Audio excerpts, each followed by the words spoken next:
Panglima TNI Jenderal Agus Subianto menyatakan pihaknya sudah melakukan tahapan seleksi untuk mengirimkan pasukan perdamaian ke Gaza melalui kontingen Perserikatan Bangsa-Bangsa atau PBB.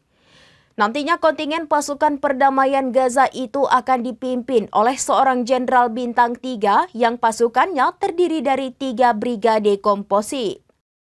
Hal itu ia katakan saat ditemui awak media usai rapat kerja dengan Komisi 1 DPR RI di Kompleks Parlemen Senayan, Jakarta pada Senin 24 November 2025.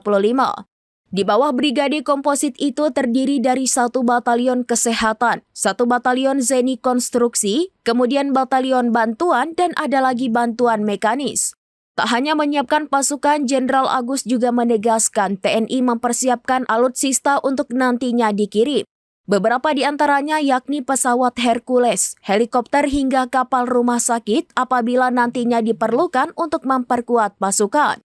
Agus lantas memberikan persyaratan utama dalam proses seleksi terhadap pasukan perdamaian. Kata dia, poin paling penting yakni kesehatan fisik maupun psikologis.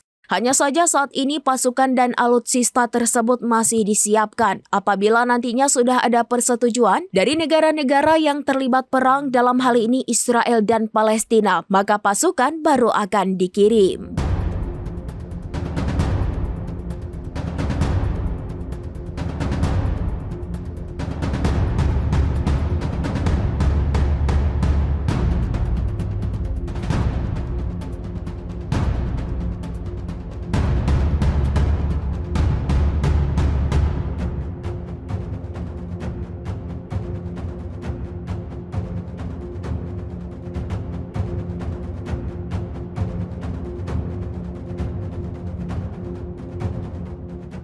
Demikian informasi terkini Syederalun. Saksikan terus informasi lainnya. Jangan lupa like dan share seluruh akun serambinews.com.